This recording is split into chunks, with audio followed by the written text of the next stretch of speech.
श्री कृष्णाय नमः। श्री गोपी जन वल्लभाय नमः। आज बड़े शिक्षा पत्र के पहले शिक्षा पत्र में से 21, 22, 23 और 24 श्लोक को आज लेंगे और आज इस प्रथम शिक्षा पत्र को हम पूर्ण कर लेंगे। तो आइए शुरू करते हैं। तदीयाश्वेत स्वतस्तुष्टास् तुष्टः कृष्णो न संशयः। तदीयास्तु निजाचार्य चरणैकपरायणः। अनन्ये भजनास्तुष्टः कामलोभविवर्जितः। निरपेक्षा विरक्ताश्च सर्वभूतहिते रतः। निर्मत्सरः कृष्णसेवा कथादिविहितादरः। एवं विदास्तदीयाश्चेत् संगादपि विशेषतः। पिछले श्लोक में हमने पढ़ा कि जैसे अपना धन ग्रह आदि श्री कृष्ण को समर्पित करते हैं, वैसे ही भाव सहित भगवदीय को समर्पित करना है। वहाँ पर अगर कोई कहे कि भगवान की सेवा तो आवश्यक है, सो तो करनी चाहिए, और भगवदीय की सेवा करने से क्या होता है, यहाँ ये सिद्धांत बताते हैं कि भगवदीय की सेवा करेंगे तो वह प्रसन्न होंगे, संतुष्ट होंगे, और यदि भगवदीय संतुष्ट नहीं होंगे तो भगवान भी संतुष्ट नहीं होंगे। इसलिए पहले भगवदीय के संतुष्ट करने का प्रयास कर रहे हैं। अब यहाँ पर कोई कहे ऐसा कि चलो ठीक है, भगवदीय की सेवा करनी चाहिए, जितनी बन सकेगी उतनी तो सेवा कर पाएंगे, लेकिन यदि कोई वैष्णव भगवदीय कठिन आज्ञा कर दे, कुछ ऐसी आज्ञा कर दे करने के लिए जो कि आपसे ना बन पाए, तो फिर वैष्णव संतुष्ट नहीं होगा। तो वहाँ पर कैसे क्या करना? तो यहाँ पर ये सिद्धांत कहते हैं, इस बात को समझो कि जैसे राजा का कोई बालक होता है, उसकी आप सेवा कर रहे हो, वो बालक को ज्ञान नहीं है, वो अनेक तरह की बातें आपसे करने को बोलेगा, लेकिन उस आपसे हो सकता है वो ना बन पाए, तो बालक क्या होगा? अप्रसन्न हो जाएगा।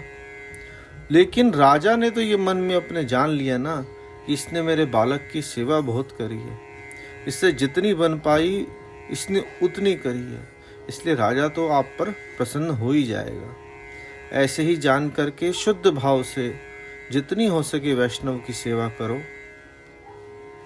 वैष्णव अगर प्रसन्न ना भी होगा तो आप चिंता मत करना, क्यों? क्योंकि भगवान तो प्रसन्न हो ही जाएंगे, क्योंकि आपने शुद्ध भाव से उसकी सेवा करी है। अब यहाँ पर बताते हैं कि वैष्णव कितने प्रकार के होते हैं, कि भगवदीय की पहचान कैसे करेंगे, उसके क्या गुण हैं, इसके क्या लक्षण हैं। तो यहाँ पर 9 गुण उसके बतलाए गए हैं। तो प्रथम है, जिसकी श्री आचार्य जी के चरणारविंद में परम भक्ति हो। अहर्निश वह लोक परलोक में श्री आचार्य जी की शरण की कामना करता हो, ऐसे भगवदीय की सेवा करें, उसका सत्संग करें। उसको करने से उस जीव की भी अनन्यता श्री आचार्य जी में हो जाएगी। दूसरा गुण बतलाते हैं, जो श्री ठाकुर जी की सेवा करे, उसी में संतुष्ट रहे, और किसी देव की सेवा भजन सपने में भी ना करे, तब श्री ठाकुर जी प्रसन्न होकर के कृपा करते हैं। तीसरा गुण बतलाते हैं, किसी भी वस्तु की कामना ना करे, तीनों लोकों में ब्रह्मानंद, यहाँ तक कि मोक्ष को भी वह तुच्छ जाने। चौथा गुण बतलाते हैं, लोके काम क्रोध मत्सर विषय वासना की गंध भी उसमें ना हो, लोभ भी ना हो। आजकल सब द्रव्य के लिए, धन के लिए अपना धर्म बेच रहे हैं। क्यों? क्योंकि कलयुग में द्रव्य से सारे संसारिक काम जो है वो सिद्ध हो रहे हैं। जिसके अंदर द्रव्य का थोड़ा सा भी लोभ ना हो, ऐसे भगवदीय को जानना चाहिए। 5वां गुण बतलाते हैं, निरपेक्ष भाव से भगवत सेवा करे, किसी भी लौकिक वैदिक की कामना मन में न रखे, किसी राजा के द्रव्य की अपेक्षा ना करे कि मुझे वहाँ से धन मिल जाएगा। छठा गुण बतलाते हैं, मन से विरक्त रहे, स्त्री पुत्र कुटुंब में गृह में देह संबंधी जितने भी जगत में हैं सब में दृढ़ वैराग्य रखे। किसी से अपने स्वार्थ के लिए कुछ याचना ना करे। ये जान ले मन में कि श्री कृष्ण ही सब कार्यों को सिद्ध करेंगे। मेरा एकमात्र धर्म तो श्री ठाकुर जी की सेवा करना है। सातवां गुण बतलाते हैं, सभी भूत प्राणियों में हित रखे, किसी का भी बुरा मन में ना विचारे, मन कर्म वचन से सबका हित करे। ऐसे भगवतीय का संग अवश्य करना चाहिए, उसकी सेवा स्नेह पूर्वक अवश्य करें। आठवां गुण बतलाते हैं, मत्सर अर्थात जो दूसरों का उत्कर्ष देख ना सके, अर्थात उसके अंदर मत्सर ना हो। कोई दूसरा वैष्णव अपने से कम भगवत सेवा करता हो तो भी उसकी बड़ाई करो, धन्यवाद दो, उसकी योग्यता की जांच परख ना करो, उसकी बड़ाई करो और अपने मन में जानो कि मेरे में तो रंचक भी भगवत धर्म नहीं है।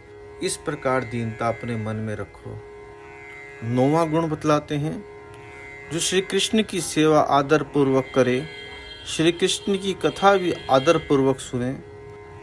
क्यों? क्योंकि भगवत सेवा करने से सारी इंद्रियां भगवत परायण हो जाती हैं और श्री कृष्ण कथा सुनने से भगवत सेवा में रुचि पैदा होती है। इसलिए भगवत कथा भी अति आदर पूर्वक सुननी चाहिए और भगवत सेवा भी करनी चाहिए। इस प्रकार ये 9 गुण सो परिपूर्ण भगवदीय के लक्षण कहे हैं।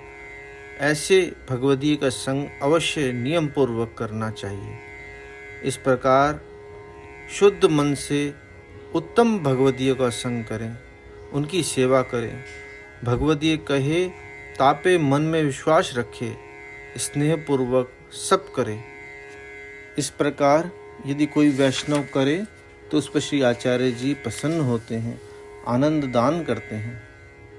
अब प्रथम शिक्षा पत्र का अंतिम श्लोक, सर्वथा शुद्ध भावानां स्वीकृतानां कृपालुना सर्वं श्रीवल्लभाचार्य प्रसादेन भविष्यति।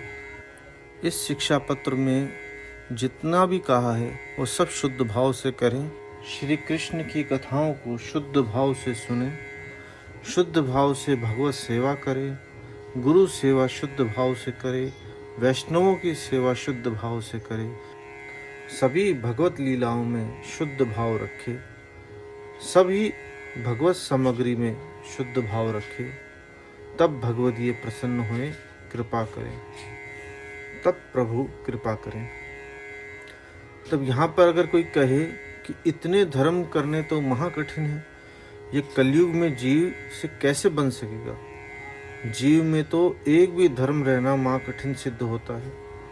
इस प्रकार संदेह हो वहाँ पर कहते हैं, जो श्री आचार्य जी इस कलयुग में जीवों पर कृपा करने के लिए प्रकटे हैं और ये पुष्टि मार्ग सर्वोपरि जो है वो प्रकट किया है। इसलिए श्री आचार्य जी महाप्रभु जी की कृपा से ये सब धर्म एक क्षण में आ जाएंगे। जीव को तो ये सब कठिन है क्योंकि वह स्वभाव से ही दुष्ट है, और श्री आचार्य जी महाप्रभु जी की कृपा अगर हो जाए तो ये सब सुगम है। इसलिए मन में एक श्री आचार्य जी के चरण कमलों का दृढ़ आश्रय रखना चाहिए। सब काम आश्रय से ही सिद्ध होंगे। तो ये निश्चय जानो, जो पुष्टि मार्ग का ये फल है वो श्री महाप्रभु जी की कृपा से प्राप्त होगा। इस प्रकार प्रथम शिक्षा पत्र में अंगीकृत जीवन की कर्तव्यता निरूपण की गई है। इस प्रकार प्रथम शिक्षा पत्र का भाव यथाबुद्धि कहा गया है। इसकी टीका श्री गोपेश्वर जी ने करी है और ये शिक्षा पत्र श्री हरिराय महाप्रभु जी ने लिखा है। इति श्री हरिराय जी कृत प्रथम शिक्षा पत्रम श्री गोपेश्वर जी कृत वृष भाषा टीका समेतम संपूर्णम। इसको मैंने अपनी बाल बुद्धि से कहा है। अब आश्रय को पद। दृढ़ इन चरणन के रो भरोसो, दृढ़ इन चरणन के रो। श्री वल्लभ नख चंद्र छटा बिन, सब जग मांझ अंधेरो। साधन और नहीं या कली में, जासो होए निवेरो। सूर कहा कहे द्विध आंधेरो, बिना मोल को चेरो भरोसो। दृढ़ इन चरणन के रो, दृढ़ इन चरणन के रो भरोसो। दृढ़ इन चरणन, दृढ़ इन चरणन, दृढ़ इन चरणन के रो। श्री वल्लभाधीश की जय। गोसाई जी परम दयाल की जय। सत लाल जी महाराज की जय। सती केवल राम बोहड़ियाँ वाले की जय। बाबू लीलाधर जी महाराज की जय।